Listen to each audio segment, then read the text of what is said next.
Hello students, বর্ষন্স English একাডেমিতে তোমাদের আরও একবার স্বাগত।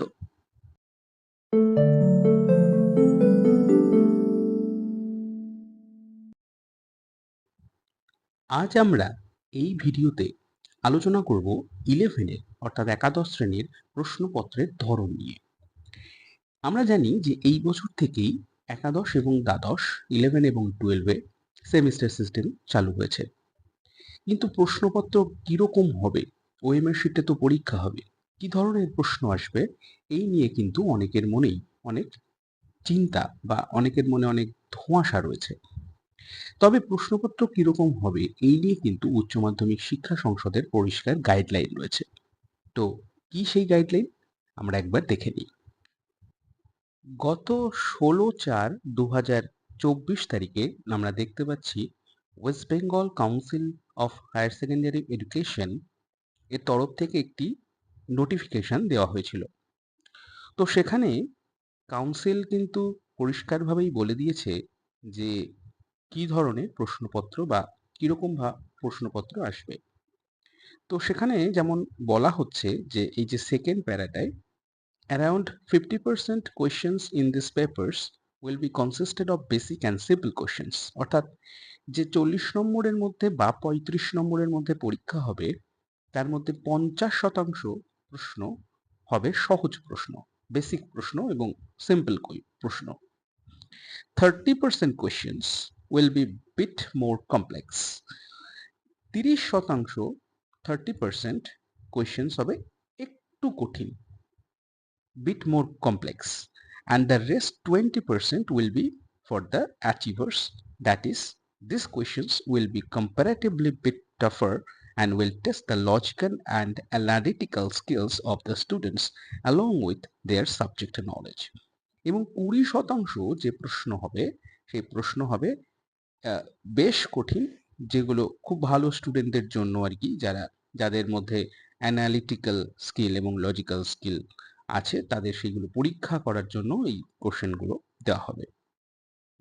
এবং এই যে মাল্টিপল চয়েস কোশ্চেন, এমসিকিউ যে কোশ্চেন থাকবে, এখানে কিন্তু বলে দেওয়া রয়েছে যে 4টি করে অপশন থাকবে এবং এই কোশ্চেন্স যেগুলো হবে সেগুলো এই নিচের কতগুলো টাইপস দেওয়া রয়েছে, এই টাইপ অনুযায়ী কোশ্চেন হবে। এখানে 7 ধরনের প্রশ্ন, 7 টাইপস অফ কোয়েশ্চেন্স বলা রয়েছে। কি বলা রয়েছে?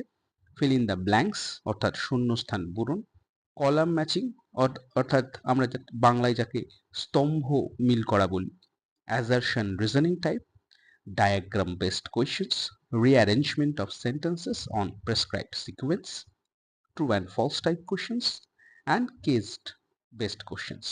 তো এই ধরনের প্রশ্নগুলো আসবে। এইবার এই নোটিফিকেশনের পরের দিকে আমরা যদি পরের পাতায় চলে যাই, এখানে কিন্তু বিভিন্ন ধরনের এই যে টাইপসের কোয়েশ্চেনগুলো আসবে বলছে নোটিফিকেশনে, সেইগুলো কিন্তু এখানে বিভিন্ন সাবজেক্টের থেকে এক্সাম্পলস দেওয়া রয়েছে। ফিল ইন দ্য ব্ল্যাঙ্কস কীরকম আসবে, এখানে কম্পিউটার অ্যাপ্লিকেশন বা কম্পিউটার সায়েন্স থেকে দেওয়া রয়েছে, column matching computer science computer application থেকে, নিউট্রিশন থেকে দেওয়া রয়েছে। এরকম প্রত্যেকটা সাবজেক্ট থেকে কিন্তু এখানে প্রশ্ন সেট করে এক্সাম্পলস দেওয়া রয়েছে। তো এই ধরনের প্রশ্নগুলো জেনারেলি আসবে এরকমটাই নোটিফিকেশন দিয়ে জানিয়েছে উচ্চ মাধ্যমিক শিক্ষা সংসদ। তো এই যে প্রশ্নগুলো আসবে এইগুলো স্কুলের টিচাররা সেট করবেন। এবার সেই টিচাররা কি ধরনের কোশ্চেন করবেন, কিভাবে কোশ্চেন করবেন তাদের জন্য কিন্তু এই গাইডলাইন, এবং স্টুডেন্টসদের ক্ষেত্রেও এই গাইডলাইনটি অবশ্যই কাজে লাগবে যে কি ধরনের প্রশ্ন বা কিরকম ভাবে প্রশ্ন সেট করা হবে। এছাড়াও আমরা যদি দেখি তাহলে দেখব যখন আমাদের সিলেবাস দেওয়া হয়েছিল, সিলেবাসে কিন্তু পরিষ্কারভাবেই বলে দেওয়া ছিল যে কোন চ্যাপ্টার থেকে কতগুলো কি কোশ্চেন্স আসবে। সেরকমভাবে ইংরেজি সিলেবাসেও কিন্তু এরকম কিছু বলে দেওয়া হয়েছিল। ইংলিশের ক্ষেত্রে যেমন বলে দেওয়া হয়েছিল, যেমন ইউনিট 1 অর্থাৎ প্রোজের থেকে যে 3টে টেক্সট রয়েছে, সেখানে এই যে কত কি মার্কসের কোশ্চেন আসবে এখানে কিন্তু বলে দেওয়া রয়েছে। অ্যান অ্যাস্ট্রোলজার স্টে থেকে যেমন 4 মার্কস, দ্য স্বামী অ্যান্ড মাদার ওরশিপ থেকে 3 মার্কস, অমরনাথ থেকে 3 মার্কস, ভার্স মানে পোয়েম থেকে কিরকম কি প্রশ্ন আসবে, composed upon Westminster Bridge by William Wordsworth, এখান থেকে 4 মার্কসের কোয়েশ্চেন্স, দ্য ব্যাঙ্গেল সেলার্স 3 মার্কসের, দ্য সেকেন্ড কামিং 3 মার্কস, এবং যে র্যাপিড রিডার রয়েছে ম্যাকবেথ সেখান থেকে 4 মার্কস, ওথেলো থেকে 3 এবং অ্যাজ ইউ লাইক ইট থেকে 3 মার্কসের কোশ্চেন। টেক্সচুয়াল গ্রামার থাকবে সব মিলিয়ে 5 মার্কস এবং একটা আনসিন প্যাসেজ থাকবে তার জন্য 5 মার্কস। এই সব মিলিয়ে কিন্তু 40 মার্কসের কোশ্চেন্স আসবে। এইবার যে ওএমআর ফিল আপ করতে হবে, সেই ওএমআর কিভাবে ফিল আপ করতে হবে এই নিয়েও কিন্তু কাউন্সিলের স্পষ্ট নির্দেশিকা রয়েছে। তো কি সেই নির্দেশিকা দেখে নেওয়া যাক। গত 5ই অগস্ট তারিখে একটি নোটিফিকেশন দেওয়া হয়েছিল West Bengal council of higher Secondary এডুকেশনের তরফ থেকে, এবং সেখানে সেমিস্টার সিস্টেমে যে ধরনের ওএমআর যে ওএমআর এ পরীক্ষা হবে সেই ওএমআর এর কিন্তু একটি স্যাম্পল ওএমআর কাউন্সিল থেকে দেওয়া হয়েছে। তো এই হচ্ছে সেই স্যাম্পল ওএমআর। আমার এই ভিডিওর নিচে ডেসক্রিপশন বক্সে এর লিংক দেওয়া থাকবে, সেখান থেকে তোমরা ওএমআরটা ডাউনলোড করে নিতে পারবে। তো এই হচ্ছে ওএমআর। ওএমআর কিভাবে ফিল আপ করে পরীক্ষা দিতে হবে সেই নিয়ে আমি একটি আলাদা একটা সেপারেট ভিডিও করে দেবো, সেখান থেকে তোমরা বুঝতে পারবে। এবং এখানে কিছু যেটা সব থেকে ইম্পর্টেন্ট, এখানে কিছু ইম্পর্টেন্ট ইনস্ট্রাকশনস দেওয়া রয়েছে যে কিভাবে কিভাবে ওএমআর ফিল আপ করতে হবে। তো আমরা একটু দেখে নিই। পরীক্ষার্থীকে ওএমআর মূল উত্তরপত্র পূরণ করার জন্য কেবলমাত্র নীল এবং কালো বল পয়েন্ট পেন ব্যবহার করা আবশ্যক।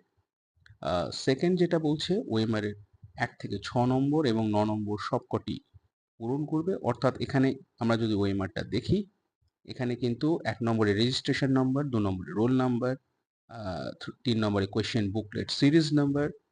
স্কুলের কোয়েশ্চেন বুকলেট সিরিজ হয়তো থাকবে না, থার্ড সেমিস্টারে কিন্তু থাকার সম্ভাবনা বেশি। কোয়েশ্চেন বুকলেট সেট কত সেটা যখন ক্লাস 12 এ থার্ড সেমিস্টার হবে সেই সময় কিন্তু থাকবে, স্কুলের পরীক্ষায় হয়তো 11 এর পরীক্ষায় থাকবে না। সাবজেক্ট কোড, প্রত্যেকটা সাবজেক্টের আলাদা আলাদা কোড আছে আমরা জানি। যেমন ইংলিশের ক্ষেত্রে ENGB, যেহেতু ইংলিশ ম্যাক্সিমাম ক্ষেত্রেই সবার ক্ষেত্রেই সেকেন্ড ল্যাঙ্গুয়েজ সেই ক্ষেত্রে। এবং এখানে full signature of the candidate 6 নম্বরে, যেহেতু 7 নম্বর full signature of the invigilator, যিনি পরীক্ষায় গার্ড দেবেন, তার স্বাক্ষর থাকবে। সেন্টার কোড, এটা সেন্টার থেকে বলে দেওয়া হবে এইচএস পরীক্ষার সময়, থার্ড সেমিস্টারের সময়। সাবজেক্টটা লিখতে হবে স্টুডেন্টদেরকে, এবং তারপরে 10 নম্বরের এই যে আনসার্সগুলো এইগুলো ফিল আপ করতে হবে। তো এইটা এখানে বলছে। 3 নম্বরে বলছে যত্ন সহকারে বৃত্তগুলি পূর্ণরূপে গাঢ় বা ভরাট করবে, পেনের কালি বৃত্তের বাইরে যাবে না, কোনোরূপ পরিবর্তন, কাটা, ওভাররাইটিং, মোছার অনুমতি কিন্তু নেই। একবার ওএমআর শিটে একবার একটা উত্তর লিখে ফেললে ওই যে বৃত্তগুলো, সার্কেলগুলো রয়েছে সেগুলোতে ওএমআর ফিল আপ করে ফেললে কিন্তু আর সেগুলোকে কারেকশন করার কোনো রাস্তা নেই।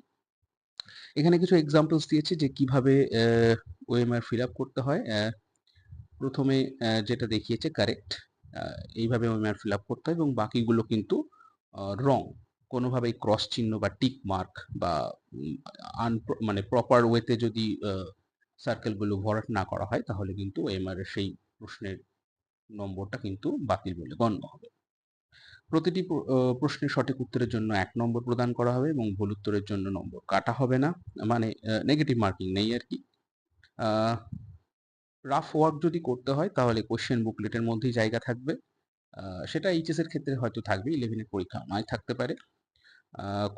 কোনো প্রকারেই ওএমআর উত্তরপত্র ভাঁজ বা ক্ষতিগ্রস্ত করা চলবে না। ওএমআর উত্তরপত্রে কোনো স্থানে দাগ বা লেখা দেওয়া যাবে না আর কি। কোনো রকম মার্কিং যেন না হয় আর কি ওই সার্কেলস এর বাইরে আর কি।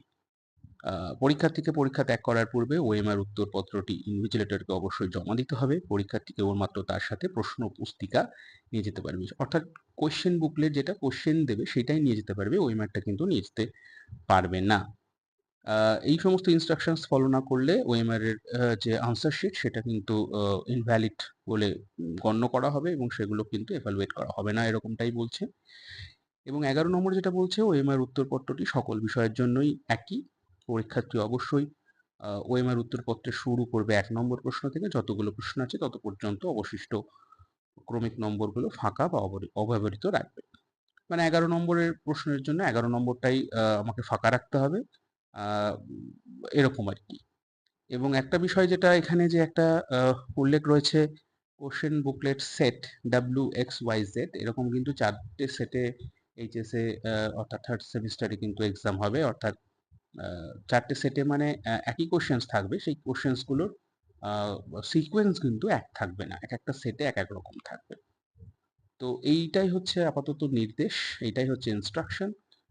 ওএমআর কিভাবে ফিল আপ করতে হবে সেটা আমি পরে অন্য একটি ভিডিওতে বলে দেবো। তো আপাতত এই হচ্ছে ইনস্ট্রাকশন। সবাই ভালো থেকো, সুস্থ থেকো।